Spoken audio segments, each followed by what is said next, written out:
Hello everybody, welcome to my Ultra Sun and Ultra Moon post-game thoughts. You saw the pre-game thoughts at the end of Ultra Sun and Ultra Moon week.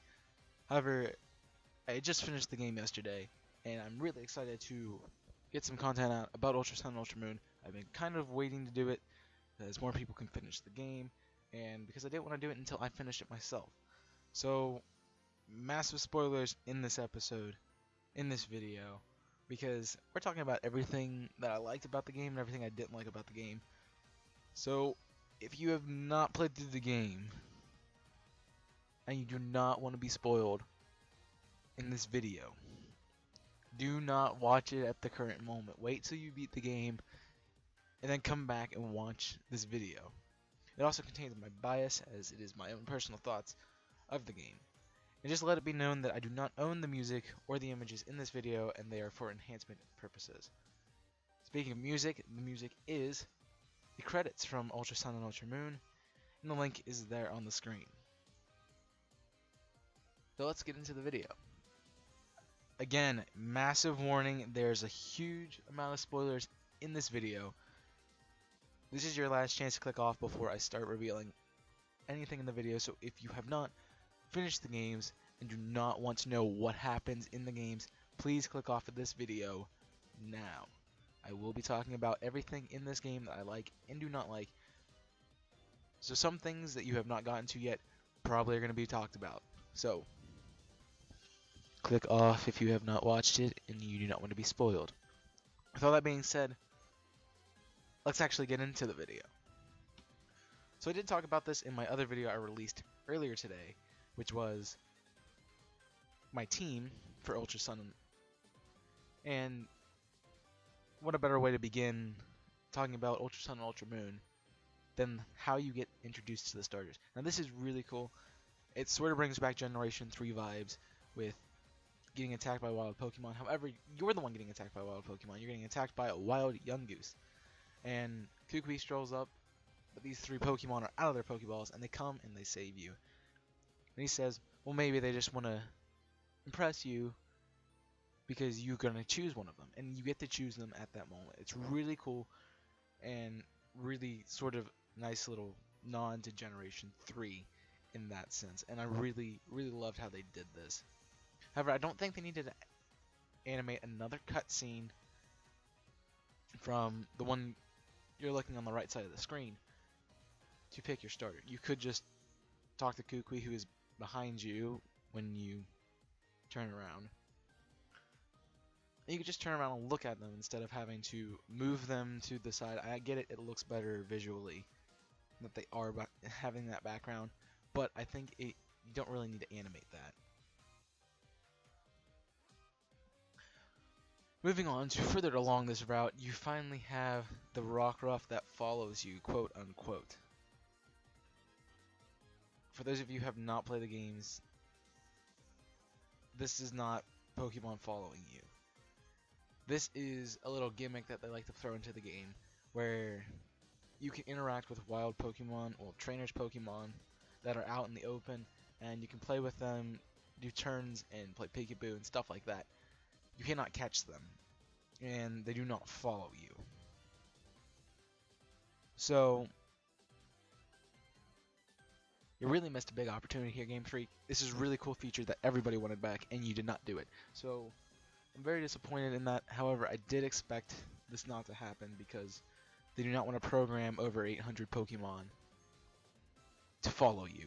That's just a lot of programming, and no one wants to do that. But again, it would be a really cool feature to see in the future. However, I do not think that's going to be happening until we get to actual consoles. So maybe in Generation 8, when they release the Switch, we can have Pokemon following us again. Speaking of newness in Pokemon, and new Pokemon in general, this game introduced so many new Pokemon, and I don't mean new Pokemon like brand new, but introduced some of the older Pokemon back into the games that were not available to be caught in the wild in Sun and Moon. A lot of those are just one or two Pokemon added to each route, and it really helped me out at the beginning of the game because I caught an Inkay, evolved it into a Malamar, and it was one of my team members from the beginning of the game until I decided to get rid of it because I didn't really want to use it. at that point. But it's really cool that to see all these older Pokemon coming back in this game and having such more variety in your teams. I definitely took advantage of that playing this game, and it was a lot of fun to see them back and get to use them again. And then the Ultra Beasts, which are on the screen, man, they're difficult to fight. One. Two, you don't actually get to see these two until post game, which is really, really weird. I definitely thought that maybe the Nihilego thing at the Aether Paradise was gonna happen again, but maybe like right after that or something, you get a chance to go see Blastophalion, or I don't know what Assembly's actual name is, but you get to see them and you get to battle them and catch them and maybe use them on your team. But no, you first encounter them at like level 60 in the Pony Wilds after the game. And honestly, I don't really mind this too much. It's just that it would have been nice. I know some people really would have liked to have them earlier in the game. It wouldn't affect my team because I did choose Torracat and I would have got Blastophalion, and I would not replace my Torracat with Blastophalion, so that wasn't happening. Speaking of new things, we have some new features introduced in this game. Two of the ones that I really want to talk about are Mantine Surf and the Alolan Photo Club. Photo Club is absolute trash. I absolutely hate it. I get it, it's kind of cool for those young people who are like, oh, this could be really cool, I can do all these really cool things with Pokemon, look at these pictures. I don't really like it. You have to do it throughout the storyline, and I get it, you have to do it at the first island, because that's a tutorial island. Melee is a tutorial island, again. And we all knew that coming into this game, that it was going to be the tutorial island. But, I mean, you can just skip right through it pretty much, most of it. You don't really have to make a picture or anything. But I don't see it as necessary. I definitely like the gym theory that was going around, that these were the gyms. I knew that wasn't going to happen, but I thought that would be cool.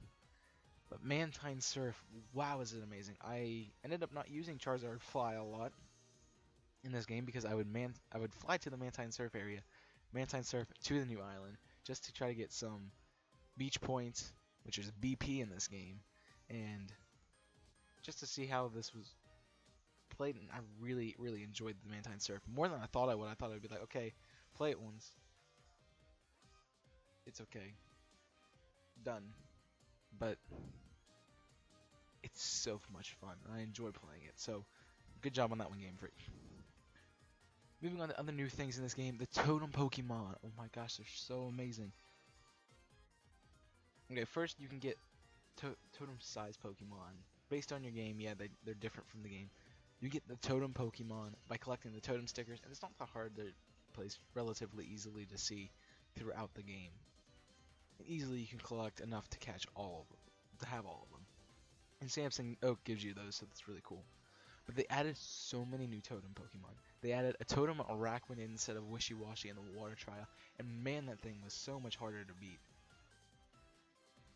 Not only does this game give a huge buff to attacking and difficulty in general, the Totem Pokemon are so much harder.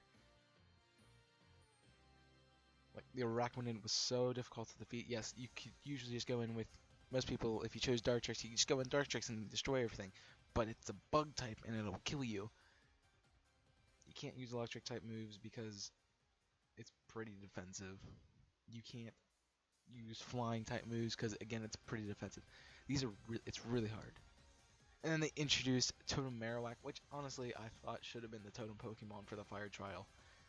Anyways, but the ally Pokemon of the Totem Marowak is a Salazzle.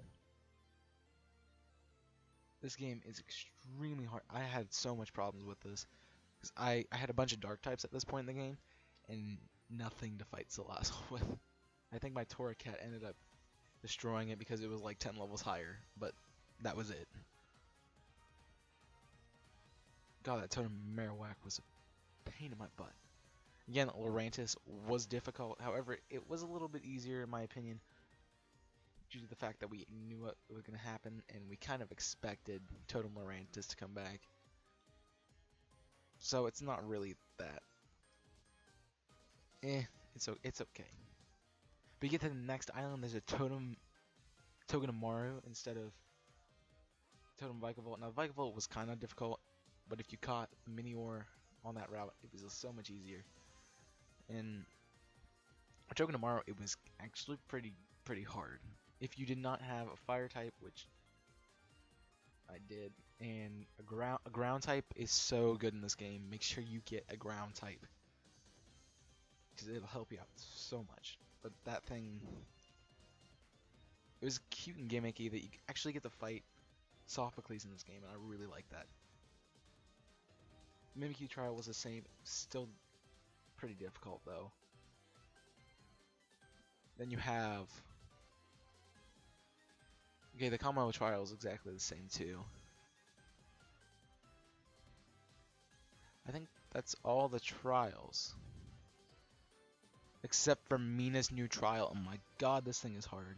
It's a really cool feature where you go around and you battle all the trial captains again. Well, not all of them. You don't battle Lana or Mallow depending on which game you got. But man, is this thing hard. And you don't battle Acerola either. But god, is this trial hard. Mina herself is a pretty strong battler herself.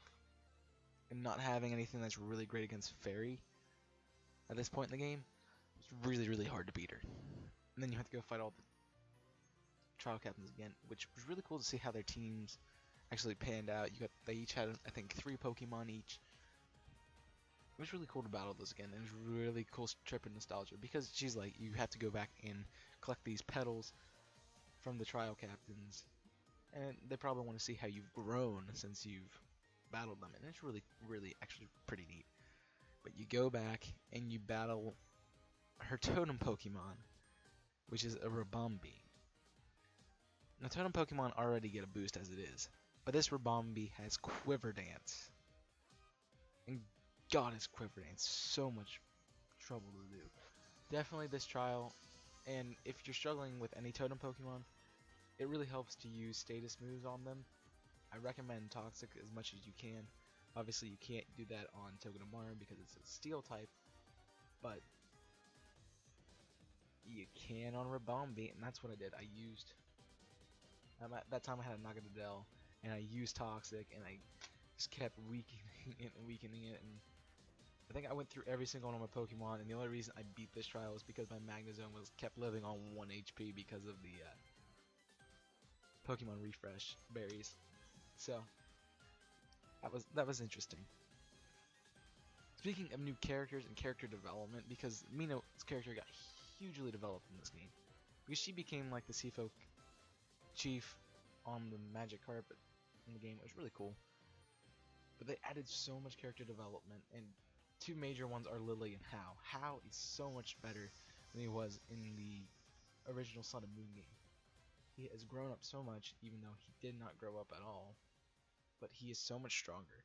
He is so much more in control of what he's doing. He seems more powerful, and we'll get to more of that later in this video. But Lily also is, like, she's not as annoying. Neither of them are as annoying as they were in Sun and Moon. But she's actually kind of cool in this game. Her Z-powered form actually is really neat. And they added so much character development with Gladian. He's more like, they overemphasize his willingness to protect what he cares about. He tries to protect losing me. He tries to protect Lily. He tries to protect when he can, and that's just really cool. I really admire Gladian's character for that, and I really like that character development given to Gladian in this game. Speaking of characters, we have Dulce and Zazie in Ultra Sun, and then the other 2 in Ultra Moon. I didn't play them, so I don't know their name. But Dulce and Zazie are like my 2 favorite characters in this game. I love their characters. I love the Ultra Recon Squad. They're not bad guys, and that's what I'm really surprised about. I expected them to be bad guys, like trying to use Necrozma to take over the Light of Alola. Speaking of taking over the Light of Alola, there's this really quick cutscene after you get out of Kuki's lab, and there's an eclipse. It's really cool, and really cool feature to add into the game. Beginning back to Dulce and Zazie, they're really cool people just trying to figure out, actually trying to help the Aether Foundation. They are the bad guys in this game, but they're not really, because there's really not a bad guy, but I'll get to that later. the really cool people trying to help out, trying to learn things, trying to figure out how to protect this world from Necrozma and stealing the light. And I think these two are definitely my favorite characters in this game, by far. And I really like these two. Speaking of villains and potential bad guys, the Aether Foundation technically is the villain in this game, as well as Team Skull. They do the same thing as they did in Ultra Sun and Ultra Moon. However, they're not trying to capture the Ultra Beast this time. They are trying to, actually they're trying to build their strength to go into the wormhole and take out Necrozma themselves. And that's really admirable of these two. I mean, Guzma is a lot stronger, so is Luzamine. Everybody's a lot stronger in this game, and I can't emphasize that enough. Everybody's stronger, everything is harder. Prepare yourself. But they go and get defeated, and it's really cool to see Necrozma and Solgaleo in this game fight and get to do the ultra wormhole running. And man, is it a pain in the butt if you do not use if you use motion controls. Motion controls are so bad for that game, that mini game. But if you use the control stick, it's a pretty easy actually. And you get to choose if you want to use Solgaleo or Lunala in both games, and that's really neat. Actually, I'm using Lunala right now. Probably end up switching to Solgaleo at some point, but it's still a really cool feature, and I really like how Luzamine is not crazy evil. She's just crazy protective, and she doesn't really hate her kids. You can tell she still loves them in this game. It's not like last game where she's like, "You're evil. You ran away from me. I don't love you anymore." It's actually like, "I'm mad at you, but I still really care about you." Then you have Necrozma. Now this is the Ultra Necrozma form. Man, is it a pain in the butt. It is the hardest fight I ever have faced when I battled it. God, I went through my entire team. It destroyed my entire team. Went through every single mon. The only reason I lived was because my Magnezone had the Pokemon Refresh Hearts, and it lived on 1 HP, and I tossed it, and it died that way. That's the only reason I beat this thing, because man, it's powerful. My my Torracat was, I think, about 10 levels higher than it, and it still pretty much one-shot it. This thing is incredibly powerful. Do not underestimate it whatsoever, and it has so many coverage moves. Like, it can take you out. If you try to go in a dark type, it's going to use a bug type to take you out. If you go in with any type, it's got something for it, and it's crazy insane hard to beat. And I wasted so many max revives and max potions and full heals and full restores and hyper potions, moo milks, you name it, I used it in this battle. It was so difficult. One of the other cool features that they added into this game is instead of Delete 4 being Hala, Olivia, Acerola, and Kahili, they changed Hala and Molayne out. And I think that's a really cool feature, because yes, you've battled Hala before, but Molayne, you don't battle him in this game until this point. And I didn't realize this, but looking back, he does mention when you fight Sophocles in Mina's trial, Molayne is leaving, and he's leaving to come do the Pokemon League. And I think that's so cool. I didn't catch that until I got to the Pokemon League. I went in and I'm like, that's a really weird symbol for Hollis thing, because I thought it was his fist, but I mean, it's still a square, but thumb on it, and it's really kind of weird. And I went in and I'm like, that's Molayne. This is going to be an epic battle. It was so much fun to battle Molayne, and I loved how they did that. However, they would have done the Kahunas. I don't know. I know they won't do this because I talked about it in my Pokemon Sun and Moon Elite Four video. They wouldn't do it because they're so easy to go right through. If you have a fighting type, you take out Olivia. You have a ground type, you take out Olivia. You have a fighting type, you also can take out Nanu. You just get one Pokemon, you pretty much can sweep the entire Elite Four. Speaking of Elite Four, your champion in this game is actually Hao. That's really cool because you go about to sit on the altar, Kukui comes up and you're like, oh crap, I gotta fight him again. but he tells you you have one more trainer to face, and that's me. Just kidding. And then Hal appears, and you have to fight Hal. That's amazing. That's the best line in this game. Best way to trick you ever. And I really guess you should have expected it because when you get to the top of Mount Wanakila and you're going to the Pokemon League, where you usually battle Hal in Sun and Moon, he's not there. So really, you should have known that Hal was going to be your champion battle, the fight for the seat. And it's actually really cool. I love this feature in Pokemon Red, Blue, Yellow, Fire Red, Leaf Green, where they had the champion be your rival. I love that battle. That was my favorite battle, and that's probably my favorite battle of all time in the games. I don't know, maybe Hal's topped it. I don't know, but we'll see.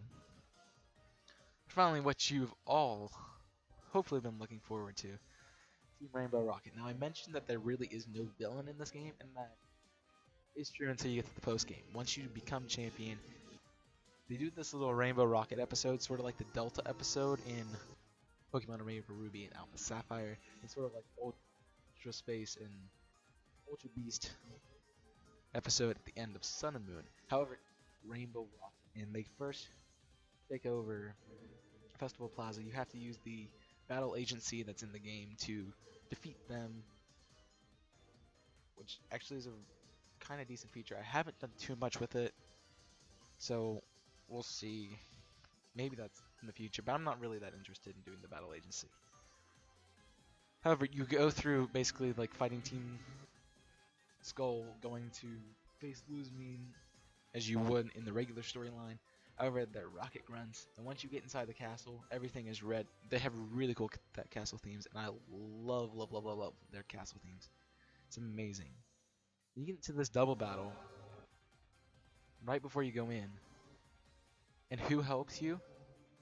Lily helps you. This is huge for this game. Lily is a Pokemon trainer. Now, I'm not really sure when Lily became a Pokemon trainer. Did she become a Pokemon trainer? What form did she become a Pokemon trainer after the events of the championship battle in spite of you? Who knows? She battles you. I think she only has a Clefairy, but she does help you battle, and I'm gonna be honest, I killed her Clefairy on purpose just to see what else she had. So I'm a really bad person. Don't battle with me, because I'm just gonna kill your Pokemon and see what you got. That was really cool. And then you get inside the castle, and there's Guzma. Guzma comes in and helps you fight them, and you get to battle with Guzma. That's what made me happy. I got to battle with Guzma. Sadly, it only happens once, because once you get through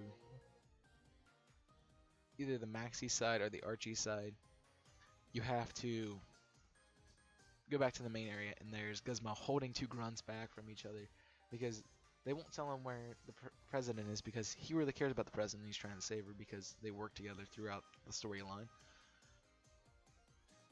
But throughout this castle, you have to go through all these puzzles. There's the puzzles that look like they're from Pokemon X and Y, where you have the multiple warp pads, and you can't get between them. You have to guess which one it is. There's several grunts there. That's like where all the rocket grunts are coming to fight you at the same time. However, you only really have to fight one at a time, ever. Man, they are kind of strong. But you do face Archie at the end of that tunnel, and his team is, they use the actual teams from the games, and I think that's really cool to use. And luckily, I remembered that both Maxie and Archie start with Mightyena, so I brought my fighting type out and whipped their butts first game. But when I faced the Groudon, I definitely had to use my toxic stall strats to try to defeat Maxie, because that thing was way too powerful. Kyogre actually helped me because I had Magnezone New Thunder, so it set up the Rain Dance and I used Thunder, and it was pretty powerful. However, it did cause me some problems. By going to the Maxi side, you just have to solve these color changing puzzles, and it's just, they light up and you have to memorize it, and the rocket grunts will try to distract you, either battling you or just taking your attention away from the puzzle itself for a little bit. Then after that, you beat fight Maxie, you beat him, and it unlocks 2 new areas. One leads to Cyrus, and one leads... Who's the other one? One leads to Cyrus, one leads to... One leads to Lysander. The Lysander one's really cool because it has like Meowth statues that are red, matching the theme of the castle. And they have line of sight, and if you go into that line of sight, it's like Generation 2 where they attracted the intruders. However, they just send you back to the beginning of that room, and you have to find a way around them. And actually, it's pretty easy. You can avoid a lot of trainers easily that way. And it's not hard to dodge around, and it's pretty forgiving, so that's not terrible. Then when you go battle Lysander, you have the choice of the buttons again, like you did in X and Y. And no matter which button you press, you have to battle Lysander. Just try to save the world, and if you beat him, you stop the destruction of the world, which actually is pretty cool. Then going the other way, Going the other way is sort of like every evil team base there is. They have a bunch of warp pads that lead to different locations, and you have to guess which one's the right one. And there's rocket guns everywhere trying to stop you, and it's a pain in the butt. Once you get there, you battle Cyrus. And let me just say, in this game, Cyrus has Dialga, and Lysander has Xerneas, so it's the opposite in Pokemon Ultra Moon. But man, was this Dialga a pain in the butt. And they had the same team, and I love how they kept the same team for the evil leaders. And it's just a great nostalgia boost from battling those games. And honestly, it has been a while since I played some of these games. It's really nice to see the evil team's final team. So if you complete Cyrus and Lysander both, you get access to the main teleportation to get to the main room where Giovanni is. However, when you go unlock the panel, Getsis comes out, and man, Getsis is a crybaby and pain in the butt. He does not go down easy. Got a really cool team though, I have to give him that. But he basically punches Lily somehow in the game, trying to hurt her, threatening to kill her basically if you do not throw your Pokeballs away, because he's trying to stop Pokemon from being captured by humans. So that's kind of cool. But Colress comes in and stops him. That's really great. I love Colress in this game. He comes so much in handy. Then you go to face Giovanni. Oh yeah, by the way, Getsis has Zekrom in this game, and Reshiram in Ultra Moon. Then you go face Giovanni in the main room where you fight Lysander for the first time. And wow, Giovanni's team is his ground type team from his gym. It's really powerful. It's really hard to beat. I couldn't even beat it with my water type. That's how good his team is set. And then he throws out Mewtwo. Now, only 2 people use the fun feature of Mega Evolution in this game. And that is Lysander on his Mega Gyarados and Giovanni on Mewtwo. Oh my gosh. I assume it's Mewtwo Y in Pokemon Ultra Moon. And if you play that game, I'm really sorry because that is so difficult. That's gotta be so difficult because that's the highest special attack stat of all Pokemon. But the Pokemon Mewtwo X. Oh my gosh, that was a pain in the butt. It has Earthquake, Drain Punch, Zen Headbutt, and I don't know, it's got some other move. It has coverage for everything you could use to defeat it. My Dark type stood no chance because Drain Punch.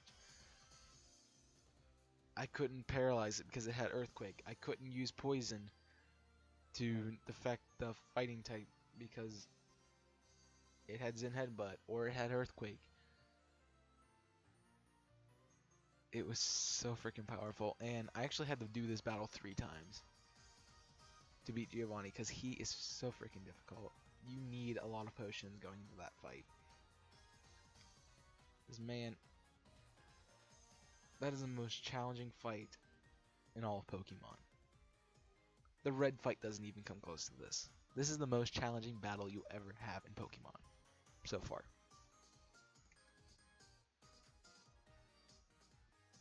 Now, I know I'm on my end screen, but I'm not done talking about the game quite yet.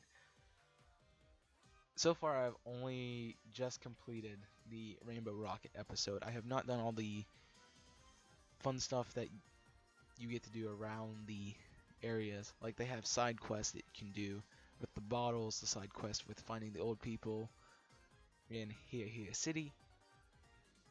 I have not completed all those, and I am working currently on completing the Pokédex so I can get a shiny charm. Maybe doing some shiny streaming. I don't know. We'll see. But I'm not gonna make another video updating you on what else happens in the game. This is, I assumed after the Rainbow Rocket episode was over that I'd gotten far enough to have the main game and post game covered pretty decently. So this is not everything in the game. There's some things still out there. So if you want to play a really solid Pokemon game, I definitely recommend Pokemon Ultra Sun or Pokemon Ultra Moon. They're great games, so much better than Sun and Moon.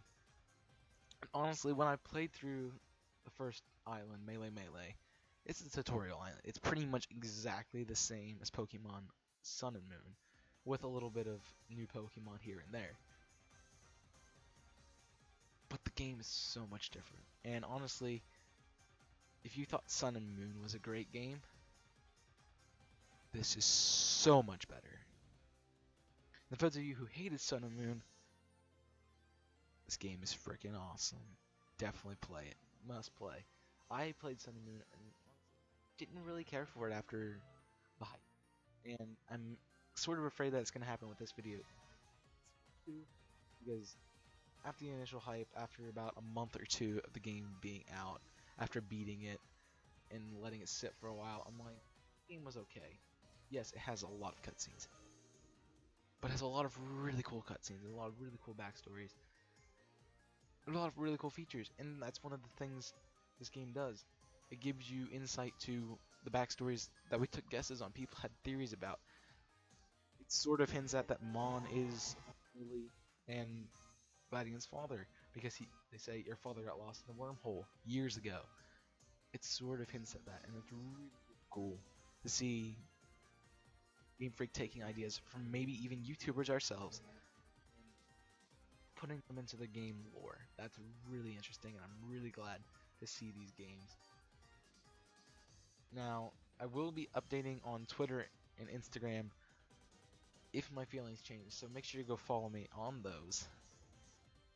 And if you've lasted this far in this video, thank you so much for watching. I hope you have enjoyed it, as I have enjoyed Pokemon Ultra Sun and Ultra Moon. Definitely a must-have game for this console, the Nintendo 3DS. Definitely get this game, because it is really polished, really nice. The graphics are so much better than Sun and Moon, and it's not even, it's only a year after it. The graphics are so polished. This is a huge nod, I think, to Nintendo Switch titles. I'm really excited for Pokemon. In fact, I'm hoping to get the Nintendo Switch as soon as possible. I want to play Mario Odyssey. I want to play Breath of the Wild before the new Pokemon game comes out on the Switch. So I'm really excited. Oh yeah, Pokemon too. I really want to play Pokemon. I really want to see how these go. And I hope you guys have enjoyed this video. I really do. If you did, make sure you go ahead and leave a like. It helps me so much to see what kind of content I need to create for you guys. Because if you like stuff like this, reaction videos, reviews, I can do more of them, and I'm not afraid to do them because honestly, they're kind of cool to do. And it's really interesting to throw my own opinion out there for you guys to watch. And also, if you are not currently subscribed to me or this channel at all, go ahead and think about hitting that subscribe button. I know all the YouTubers are trying to get subscription. Everybody's trying to do it. That's the part of YouTube. We want people to subscribe. It's for people to watch videos because people make money off of it. I don't make money off of it, but it does help me out because it shows me that I'm doing something worthwhile and people want to see it, and that really means a lot to me. And that's why I'm here. I'm not here because I'm making money off of this on the side. I'm not here to do just that or make fun of YouTube gaming in general, because some people do that. I'm here because I want to express my opinions, and I want to express my love for Pokemon and Sonic and Legend of Zelda and other titles out there. And I want to share that with you guys. Maybe it might make you smile, maybe it might make you laugh, maybe it might help you out if you're stuck playing a game and you don't know what to do. That's why I do this. So I hope you guys enjoy that. And if you're thinking about subscribing to my channel and you're not quite sure yet, go check out some of my other videos that are going to be on the screen. And make sure you check out my channel video if you haven't, my channel trailer video if you haven't, because it explains everything I do on this channel, and it's really kind of nice to see how it breaks down. I think I've gone on long enough, so I hope, again, you guys enjoyed this, and thank you so much for watching all the way through. But that's all I have for you today. So until next time, I'm ChaosMade006 signing off. Burn it up.